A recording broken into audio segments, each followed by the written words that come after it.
Assalamualaikum warahmatullahi wabarakatuh. Jumpa lagi dengan para pejuang SBMPTN UTBK 2021. Teman-teman, hari semakin dekat, saatnya kita harus mengatur strategi untuk terlatih menyelesaikan soal-soal UTBK, terutama soal-soal yang diprediksi sering keluar. Nah, pada video kali ini saya akan mengantarkan bagaimana cara menyelesaikan soal UTBK biologi sehingga kita bisa meraih skor tinggi ya, paling tidak di angka aman 700. Baik, di video yang lalu kita sudah ketahui bahwasanya paling tidak 5 besar materi yang kita analisa sering keluar di 10 tahun terakhir itu seperti tertera ini ya, ada sel, jaringan, dan organ, struktur dan fungsi tubuh manusia, genetika dan mutasi, metabolisme sel, dan ekologi. Nanti akan saya kupas satu-satu, tapi di video kali ini saya akan fokus di nomor 1 dulu ya. Oke. Nah, sudah kita ketahui ya, biologi itu 20 soal. Yang harus kita ketahui bahwasanya tidak harus benar semua 20 soal, teman-teman. Tapi untuk angka aman cukup cari atau usahakan 13 soal ya untuk mendapatkan skor aman.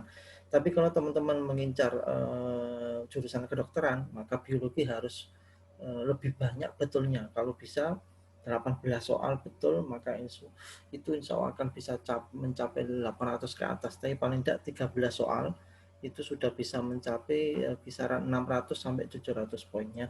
Oke. Nah, kita akan mengupas strategi menyelesaikan soal khususnya bab sel ya.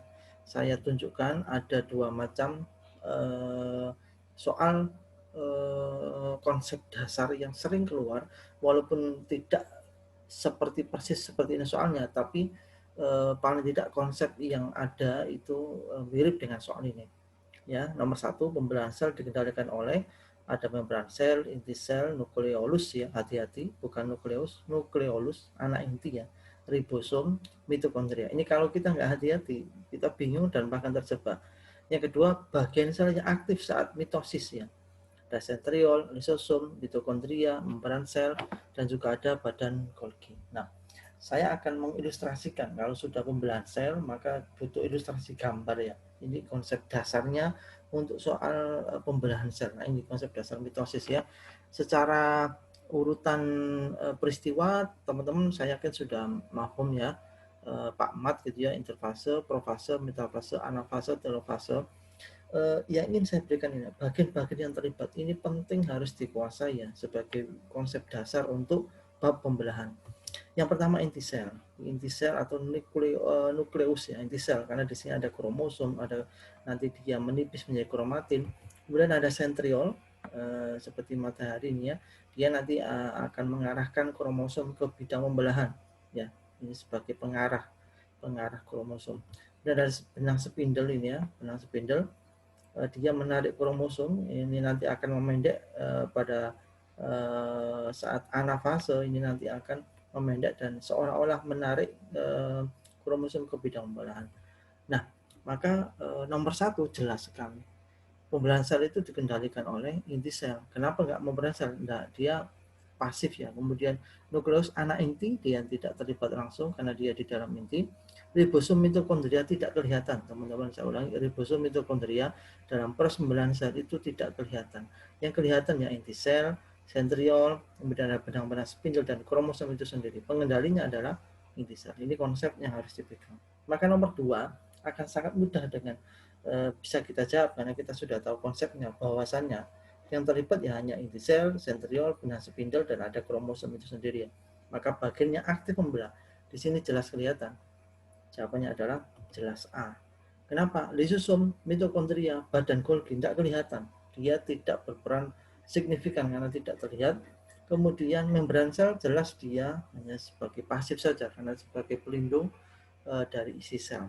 Oke, teman-teman bisa dipegang ya konsep ini. Jadi ini soal ini sederhana, mudah, tapi akan sangat sulit kalau tidak pegang konsepnya. Konsepnya ini aja, kalau sudah pembelahan sel, yang terlibat itu kalau tidak inti sel, sentriol, spindle, dan kromosom itu sendiri. Tapi kromosom itu nanti menentukan letaknya ya, letak apakah di tengah apakah di kutub, nanti menentukan nama fasenya. Tapi kalau SBMPTN itu biasanya tidak membahas tentang letak kromosom, tapi unsur-unsur yang terlibat, dan hanya 3 ini ya, inti sel, sentriol, spindle.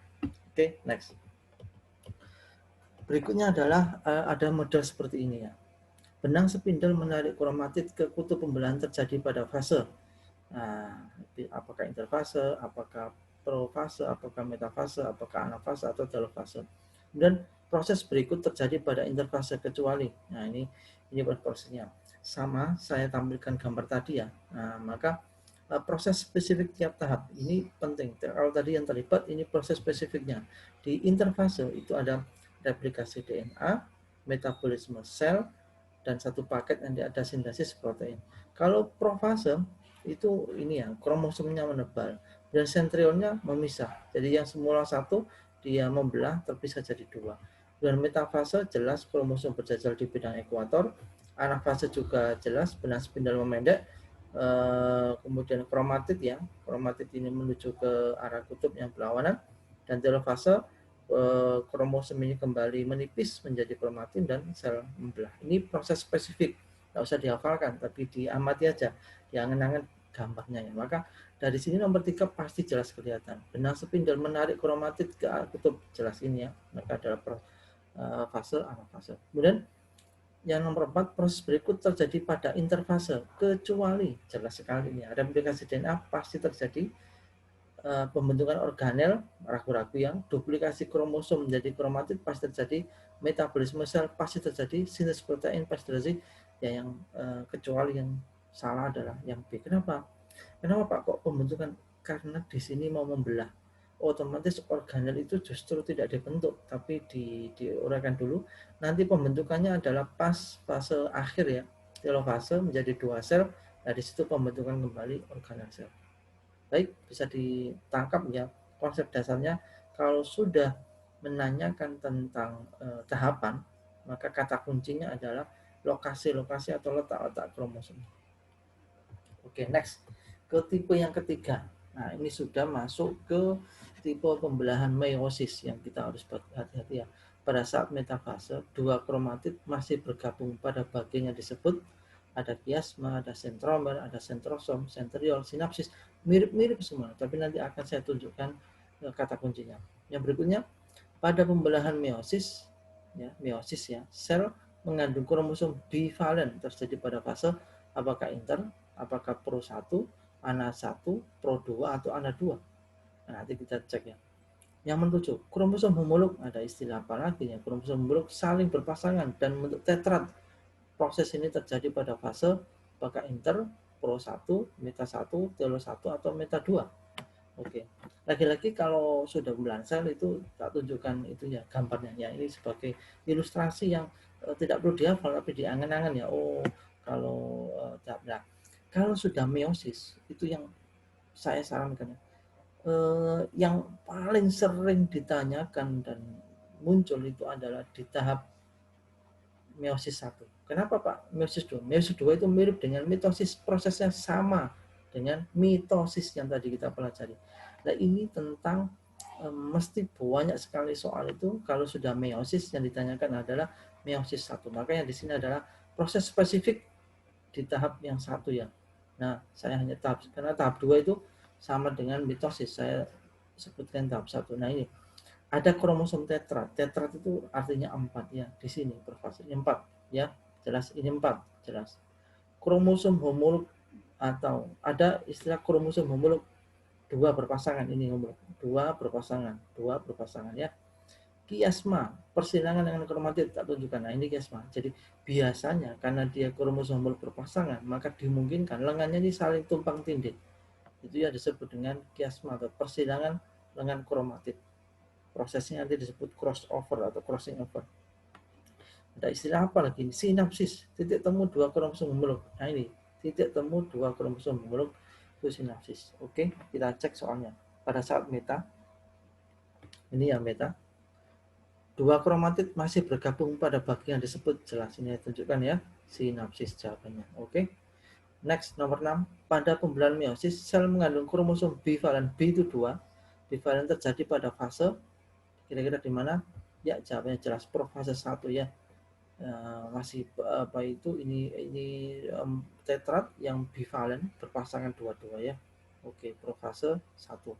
Yang nomor 7, kromosom huruf saling berpasangan dan membentuk tetrat, saling berpasangan membentuk tetrat jumlahnya 4 gitu ya. Terjadi pasti pada saat metafase 1. Nah, ini adalah kata kunci yang paling tidak menjadi pegangan kita bahwasanya setiap pertanyaan yang diberikan kalau kita punya konsep dasarnya, kata kuncinya, maka dengan cepat kita menemukan jawabannya tanpa harus kebingungan. Next, ini tipe ketiga ya, masih tentang meiosis. Setelah kromatid sampai di kutub sel, kemudian terbentuk sekat pembelahan sehingga sitoplasma terpisah menjadi 2. Terpisahnya sitoplazma disebut, oke, nanti kita cek nomor 9. Pembelahan meiosis memiliki ciri sebagai berikut kecuali, oke, saya tampilkan lagi gambar meiosis ya, seperti ini. Selalu yang paling banyak ditanyakan itu proses meiosis 1.